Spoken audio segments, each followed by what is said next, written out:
Here's a realization that most people never dare to say out loud. It's unsettling because it dismantles every comforting excuse we've used to avoid stepping into the life we secretly know we're capable of living. The realization is this: you are not a perfectionist. You are someone who is terrified of your own potential. You're terrified of the sheer magnitude of power that already exists inside you. Terrified of what would happen if you finally allowed yourself to become the person you were always meant to be. The great psychoanalyst Carl Jung would argue that this is the deeper truth, hiding just beneath the surface of what we call perfectionism.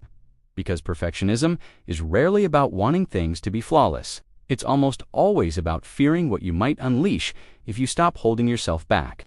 It isn't a drive toward excellence. It's a shield against transformation. It's a barrier between you and the version of yourself you quietly know would disrupt your entire life, your relationships, your identity, and every familiar pattern you've held onto for a sense of safety. Jung believed that our psyche is built in layers. The outermost layer is the persona, the mask we wear to fit in, to be liked, to avoid trouble, and to meet expectations. But beneath that mask sits the shadow. The shadow is our raw, unfiltered, powerful, instinctive self. It contains not only our so-called negative traits, but also every ounce of unused strength, intuition, creativity, and fire we've tried to suppress. So when someone says, "I'm a perfectionist," what they're often really saying is, "I'm afraid to meet my shadow, because if I ever let it out, my entire life will change."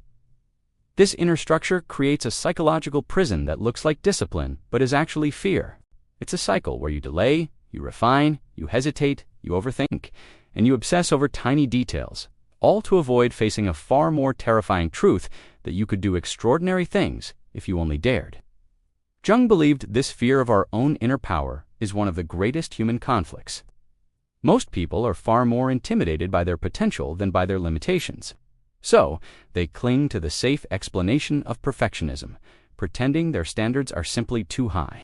In reality, the standards are a disguise, protecting them from the discomfort of growth, exposure, and true self-actualization. This becomes painfully clear when you look at when perfectionism shows up most intensely. It's in the moments that matter the most. When you want to start something meaningful, publish something real, speak your truth, take a risk, or make a decision that could elevate your life. Suddenly, the perfectionist inside you cares more about polishing the surface than stepping into the opportunity, more about tweaking than acting, more about preparing than actually moving. The reason is simple. Action would reveal your power. Your power would reveal your future. And your future would require you to leave behind the version of yourself that felt safe living in limitation.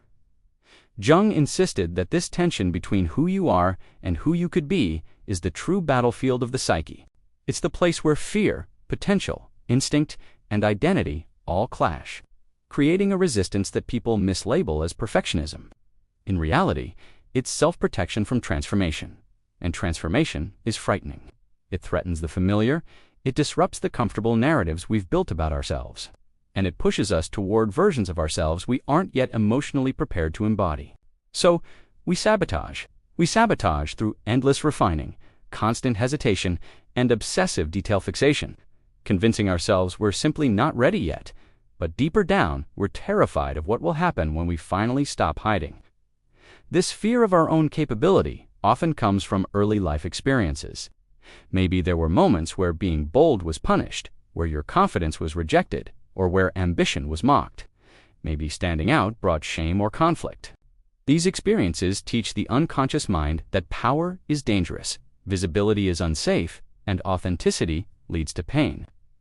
So the psyche creates a very smart defense mechanism: perfectionism. It keeps you invisible, protected, and unchallenged.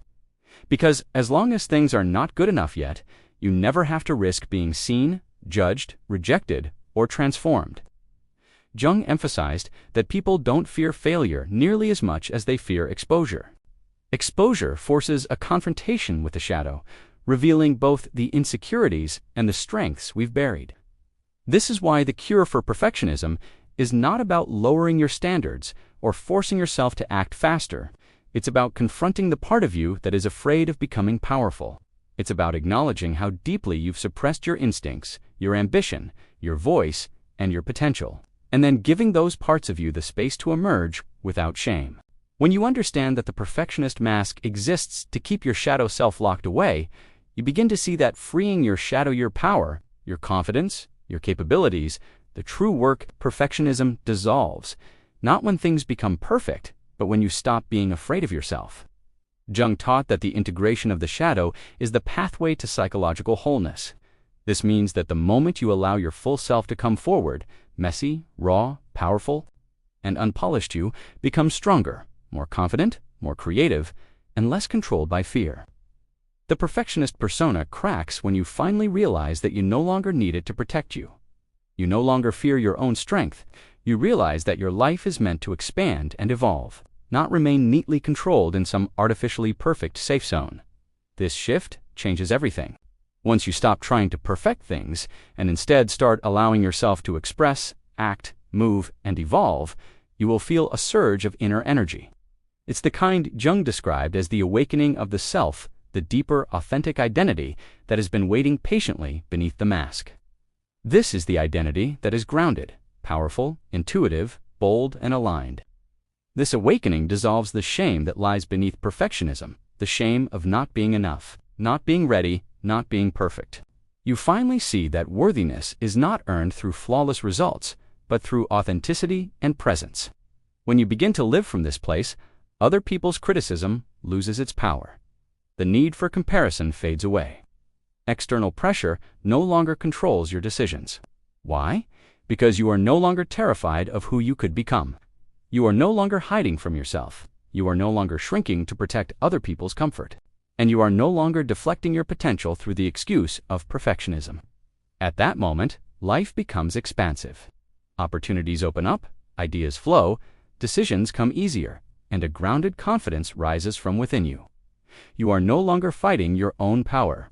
You are channeling it, guiding it, and allowing it to shape your path. The more you integrate this truth, the more you realize that perfectionism was never about quality. It was always about fear. And fear loses its grip when the unconscious becomes conscious, when the shadow becomes integrated, and when the self stops hiding from itself. Jung believed this was the very core of psychological liberation. Because once a person stops fearing their own potential, nothing can hold them back. Not delays, not excuses, not doubt, not hesitation, not external judgment. Because you finally understand that power was never something to be earned. It was something you already had, and you simply needed the courage to embrace it. Thanks so much for watching. If this resonated with you, consider subscribing for more content like this. See you in the next one.